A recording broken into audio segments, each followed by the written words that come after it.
Welcome to the On Wonder podcast. I'm Sarah Kinsella. And I'm Brenda Del Monte. And we are in Series 9, Neurodiversity in Education and in Life. And today we are very lucky to have a special guest, Mateo Moreno, who is a national and international presenter. He's a mentor to many. Mateo's been using AAC since he was 4 years old. And like I said, he's presented at so many different conferences. He speaks to school children. And most recently, we were able to see Mateo at the ATIA conference in Florida, where he was the winner of the 2026 Pranky Distinguished Lecturer Award, which is a really big deal. So we are thrilled to have Mateo on today. Welcome. Why don't you tell us a little bit about yourself? I live near Cleveland, Ohio. I've been using AAC since I was 4 years old. I present nationally about AAC, disability and inclusion for universities, school districts, and conferences. My favorite thing is to visit classrooms, to talk to school children about myself. I'm thinking I've talked to about 4,000 students. I tell them about what AAC is and why I use it. I tell them about myself, like my hobbies and interests, and they see that I'm just a normal person who just happens to communicate differently. I give them suggestions for talking with our peers who are learning to use AAC, like being patient, watching for all the ways they communicate, and talking about things they love. Kids are hilarious and ask great questions. I'm an AAC mentor too. I like to meet up with other AAC users, in person or virtually, to help them learn to become more confident and really love who they are. I'm an ambassador for PRC Saltillo, the vendor that makes my AAC device. I meet up with consultants to help with trainings and meet with families. I sometimes get to go to conferences and help out in their booth. In my spare time, I enjoy cheering for my favorite baseball team, the Cleveland Guardians, and my favorite basketball team, the Cleveland Cavaliers. I'm working on visiting every MLB baseball park. I've been to 18 out of 30. I like movies, theme parks, and everything having to do with Disney.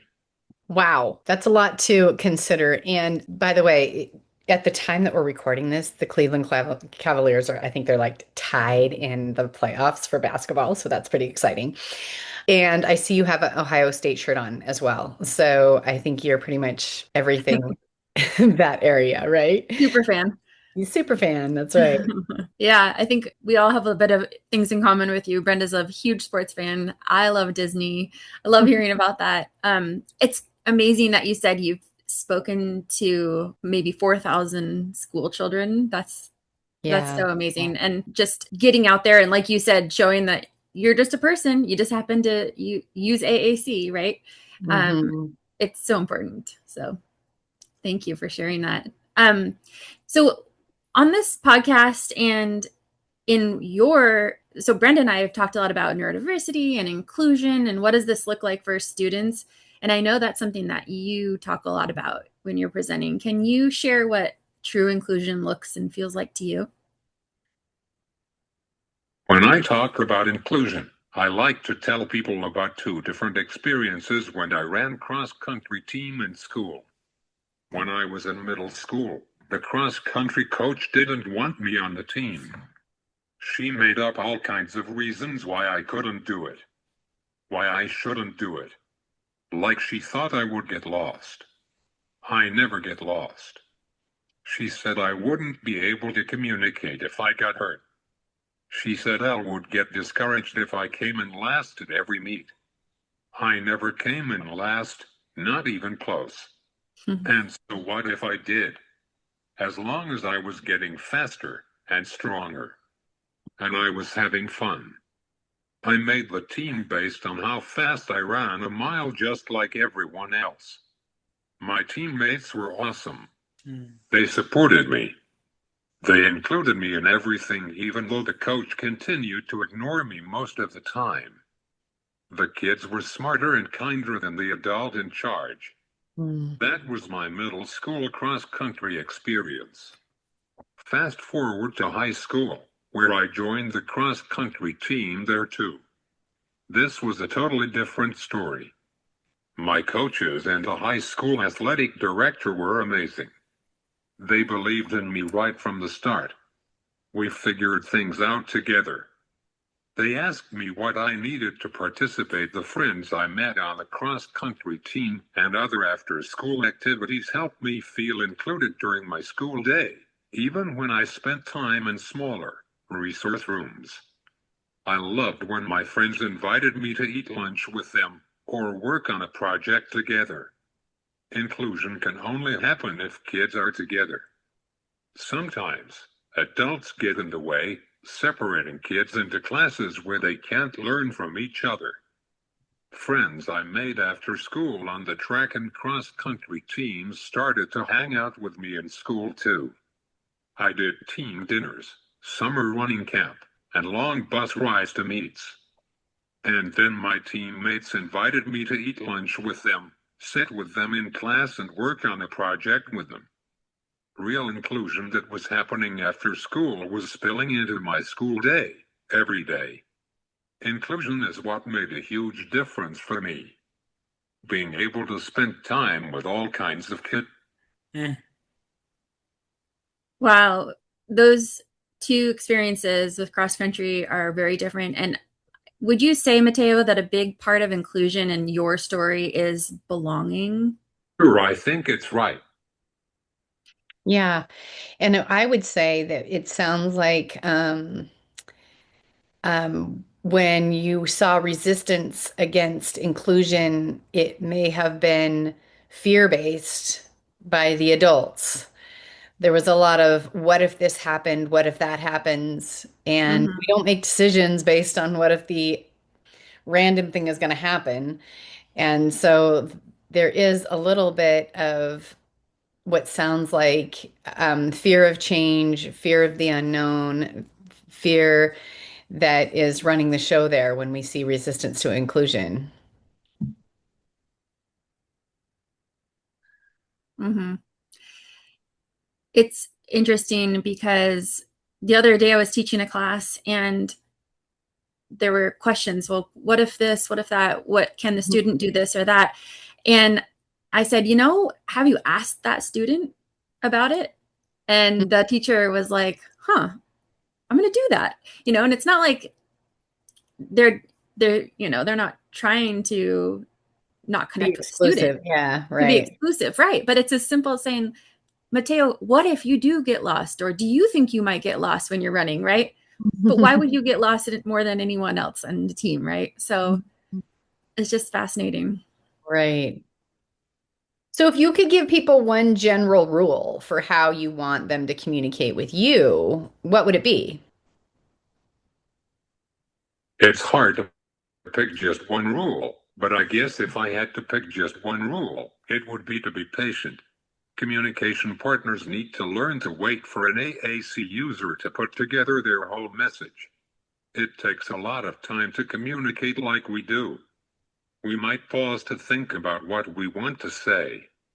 We may make some mistakes while we're putting together our message. If I feel rushed, and I try to put together my message too quickly, I might make mistakes or not tell you everything I want to tell you. So you may end up having to ask me questions to clarify what I'm trying to say. Being patient also means looking interested in what an AAC user wants to say. It means holding space for what I want to say. It might mean asking other people to wait too.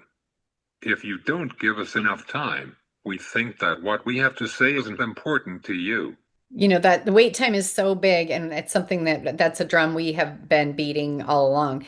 And I think the what you're saying is the when you are given adequate time, the communication partner is saying, I'm interested in what you have to say. I believe you have something amazing to say, and you are worth the wait. Your message is worth the wait. And I think it's so critical, and it just means zip your lips and wait. And you will not be disappointed at the gets communicated when given the time, because when you're not stressed to communicate within a short period of time, you are going to be more expressive about your thoughts and ideas and emotions even behind those thoughts and ideas. Yeah, and Mateo, you use a NovaChat. Is that correct? Yes. Okay. And NovaChat with word power. And for this interview, we talked about the questions ahead of time. You gave us input on the questions too, which was great. And then you came up with your answers and programmed into your device. When you don't have it already like that, and it's more of an off the cuff situation, I'm curious, what do you do when someone is interrupting you, or like what can communication partners do? What do you Do you do you have a want? button that says, please wait Yeah. until I finish? And then, or do you have buttons when people are being impatient for you to quickly say, hey, pay attention to me? I will type to tell them be patient. You just type and say, please be patient. Yeah. Yeah, and it's a good reminder for us to do that and to just to give that time. So when we've heard you speak, or in other situations, you've talked about how frustrating it is when people don't listen or don't respect all the ways that you communicate. Can you talk to us about this? I communicate in a lot of ways. Everybody does. Multimodal communication is not just for AAC users. All the ways I communicate are important and equally valuable. Sometimes it is just easier to smile and wave, like when you are walking down the hall carrying other stuff too. I had this teacher who always told me to use my device like, he would ask me how I am. I would give him a thumbs up, and he would tell me to use my device. He'd say hello, I'd smile and wave back, and he would tell me to use my device. Why are these kinds of communication not acceptable just because I use AAC?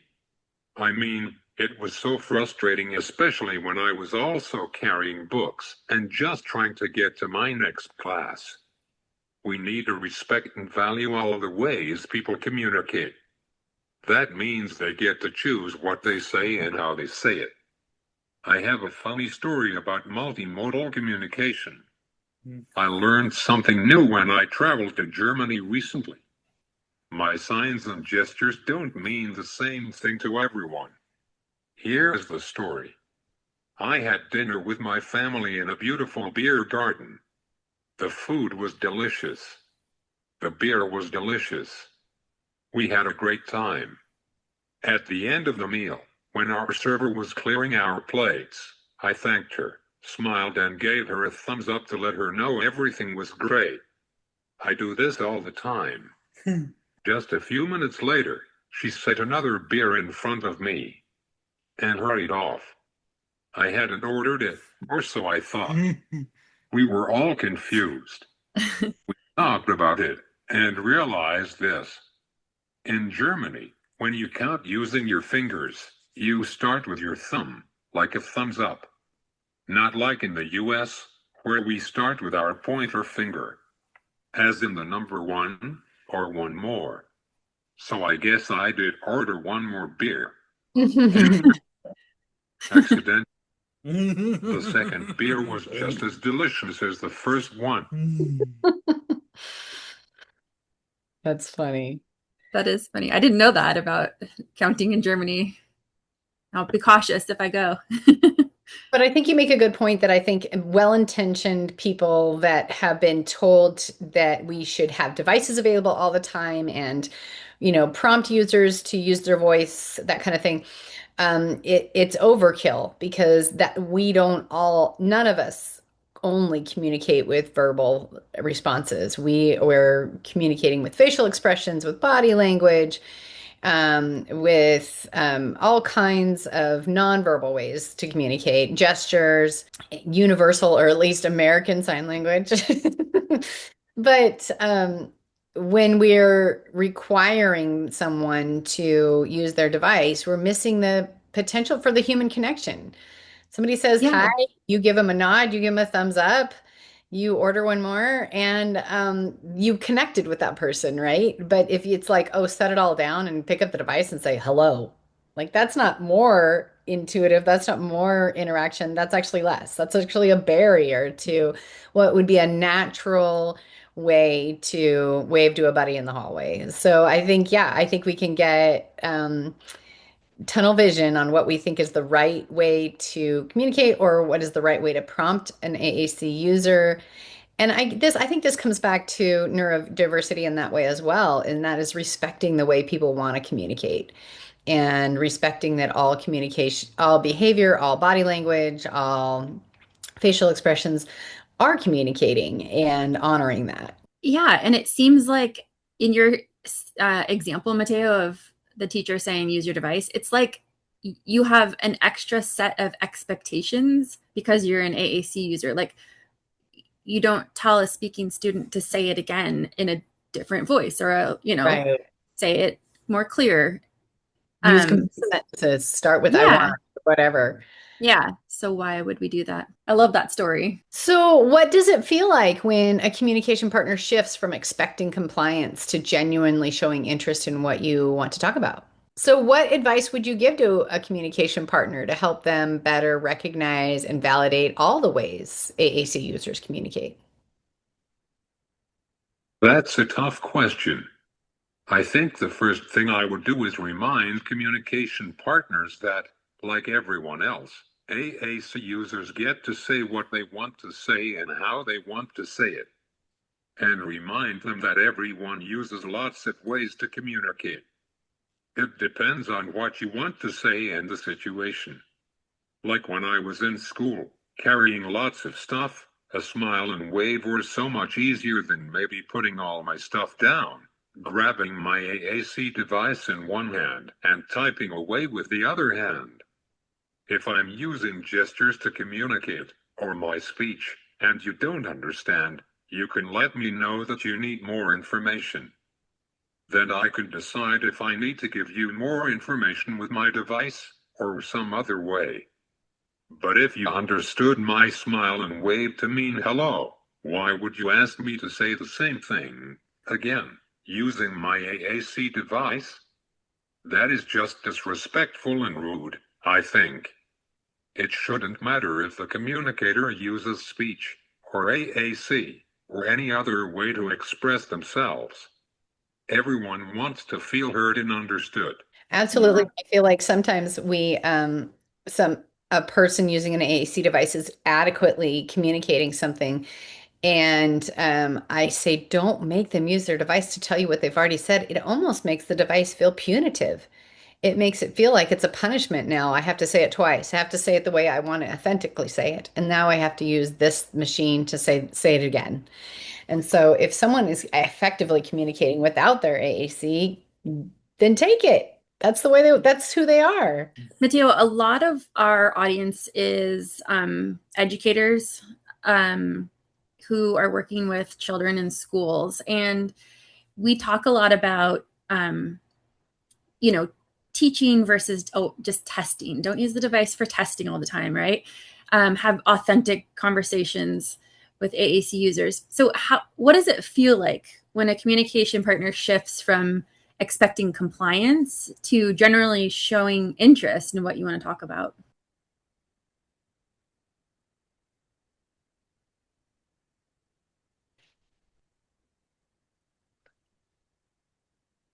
It feels great, because the conversation is real. In school, I was often expected to answer questions, or say something that I was expected to say. If I said something different, I was made to think I was wrong, or said the wrong thing. Let me give you an example. An adult might have wanted me to work on social skills, and they'd pull me and another person together. And then they'd say something like, Mateo, tell Frank your name. Like, why would I need to do that? You just told Frank my name. Crazy, right? You'd be surprised how many times that happened to me. This is not a natural way to encourage someone to use AAC. It feels weird, but I know those people have good intentions. I think a lot of my teachers thought my AAC device was about answering questions or saying what I was expected to say. That's why I loved talking to other kids so much. They knew how to have conversations with me. We could talk about things we both liked. Talking wasn't about testing. It was just talking. Maybe that's why I've always liked talking to strangers too. They never had any expectations of what I should say. Once they sort of adjusted to how I communicate and realized I have a lot to say, they were just interested in what I had to share. We'd have real back and forth conversations. So it's so interesting, so true what you're saying here is that, first of all, the fact that we're trying to measure communication at all is bonkers. But as speech pathologists, we're supposed to measure, to show gain, to give purpose in what we're doing. But the fact that we're measuring any communication that is creating human connection is its own flaw. And anytime there's a right answer, it means you're telling us something that we either think we already know or that we want you to say, which is not actually communication at all. You telling me something I don't already know is communication, which is what's happening every time you're talking to a stranger, right? They don't know you. And so everything you're giving them is information they don't know. And that feels more authentic to you because it is. And so I think that's the other thing is that I remember people saying, well, we're going to work on yes and no. So I'm going to say, are you a boy? And you have to say yes to that. And it was like, obviously, you know, I'm a boy. Why would I answer this question? Why wouldn't you simulate a yes, no in a way that is just authentically happening? And then they say, well, how do we measure if it's accurate? And we say, we presume that they're saying what they want to say, when they want to say it, the way they want to say it. And guess what also that means? It means they also get to not say it, meaning you also get to not participate in a conversation. You also get to choose to not say anything in this moment. And that's also being an authentic, um, communicator to who you are.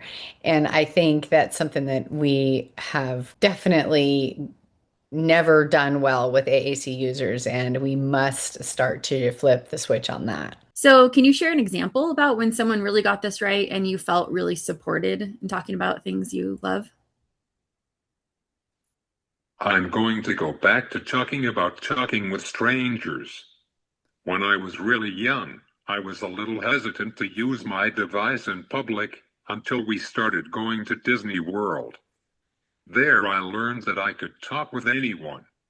It started with cast members. They didn't rush me when I asked questions, or when I asked them for help, or told them something about myself. There, I learned I could talk with other guests, like when we were all waiting in line for a ride. We could talk about Disney World stuff, and neither one of us could go anywhere because we were stuck in line. It was great practice for me. There were some people who were naturals at talking with me, like my cousin Lexi. She looked beyond the device and just listened to what I had to say. I mean, the device is how I communicate, but I'm the person doing the talking. I love that example of talking to strangers. And at Disney World, that is fascinating because it makes me think, gosh, Disney World cast members, Mickey Mouse himself is a really good communication partner. And they have been trained in communication partner, maybe better than, some of us in education, right? I Right. love that example. You did mention somebody talking about social skills and like, oh, tell them your name. And I do think that sometimes because people that are identify as neurodiverse sometimes feel like their social skills don't match whatever we've decided is the norm. Somewhere along the way, then speech pathologists have decided that we need to do social skills and work on social skills and normalize the way they socialize. And I'm not sure. I think that that might be taking an approach that we're trying to fix something. And I think we've learned throughout the series that we are not trying to fix people. We're trying to help them express who they are. And I think that's the only way that you would actually start creating authentic relationships. So can you tell us a little bit about some of the friendships that you've had? In kindergarten, my friend Carly went home after her first day of school and told her mom about her new friend, the kid with a talking box. Her mom had no clue what that meant. It wasn't until she met me, a long while later, that it made sense. It's hard for me to talk about what my peers knew about AAC back then. I didn't know what my teachers told my friends about AAC, or how they should treat me, or how to talk with me. I didn't know if my teachers even talked about disability. And for sure, no one invited an adult AAC user to talk to classrooms about AAC. I was growing up, I thought the kids usually, naturally, got it more than the teachers. The teachers were always trying to test me and ask me questions and figure out what I knew. Thinking back, I think that growing up, I had two different kinds of friends. One set of friends hung out because they wanted to be helpers. They were nice kids who saw kids with disabilities and wanted to help. Some volunteered to hang out in the classroom and assist with school work or Special Olympics. Some joined Friendship Club, an inclusive after-school social group, and helped students with disabilities make crafts or play games. On the other hand, the other set of friends really got to know me for who I am. They chose to hang out with me because we had good conversations and shared things in common.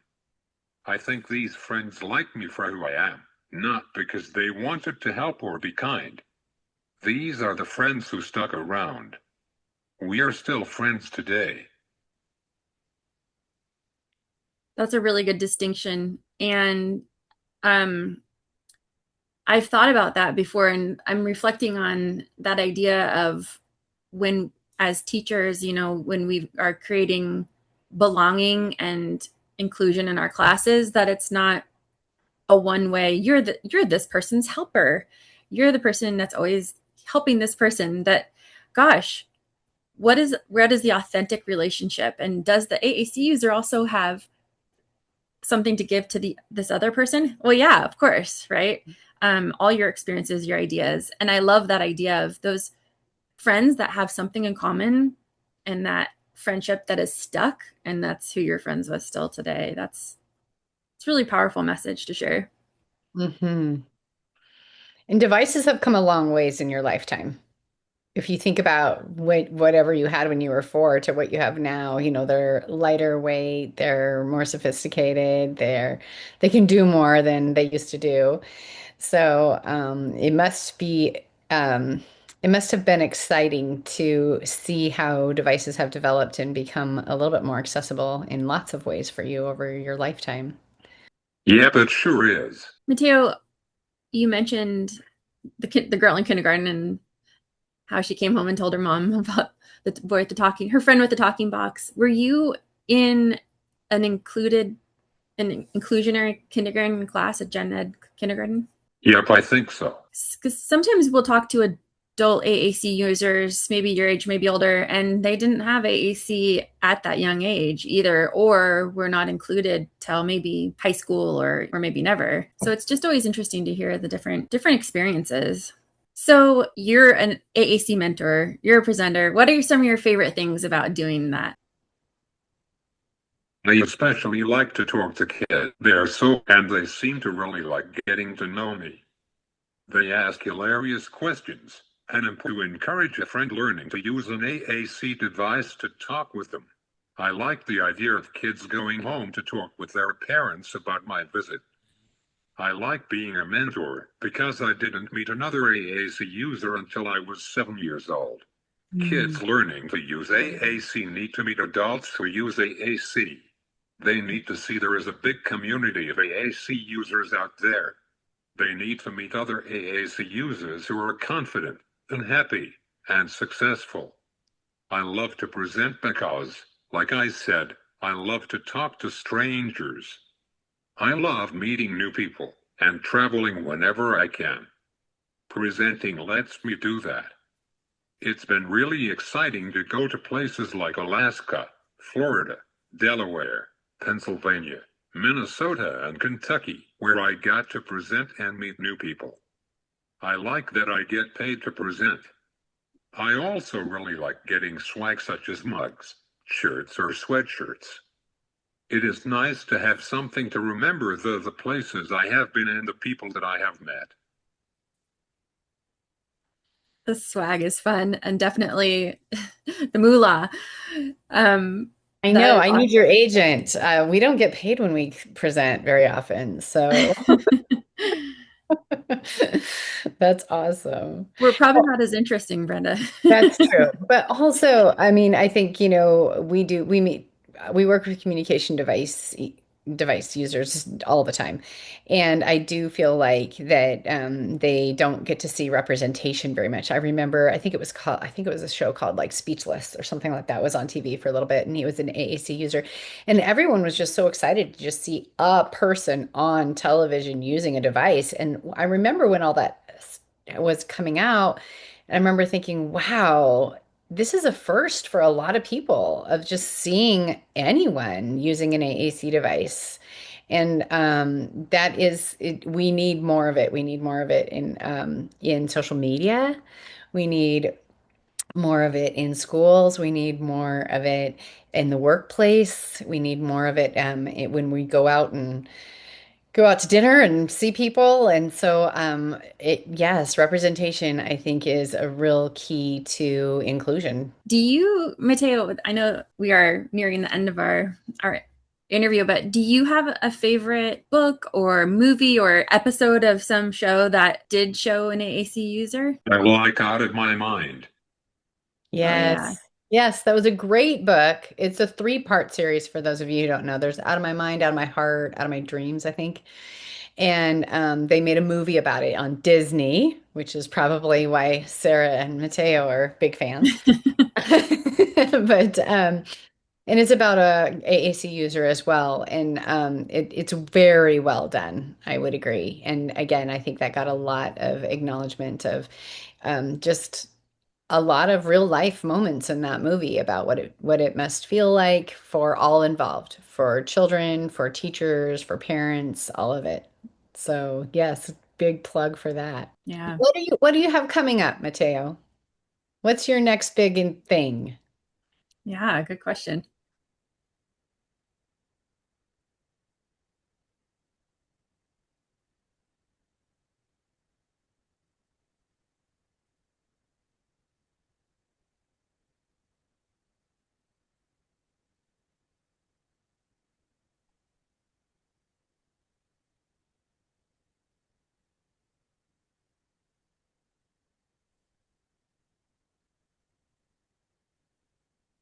I'm going to present in Michigan in elementary schools in Ohio also. Awesome. That is Yeah, really that's cool. some local people. Speaking of though, do you have, TikTok, Instagram, Facebook, something like what can we tag in our podcast so that people can get a hold of you? What if they want to fly you to, Hawaii or someplace really cool or Arizona, which is where I live, and have you speak or talk? So that's two questions. Where can they find you on social media? And is there a best way to get a hold of you if they want you to speak? Instagram and Facebook. Instagram and Facebook. Okay. All right. We'll try to get your handles and attach it to this episode so that people can reach out to you. Thank you so much for inviting me on your podcast. I am looking forward to sharing it with my friends so they can listen. Thank you so much for taking the time to, put a lot of thought into what your message and how you want to communicate that. We really appreciate hearing your voice today. Yeah, your stories are fantastic, and I'm excited to share it with others too. Thanks, Mateo. Bye.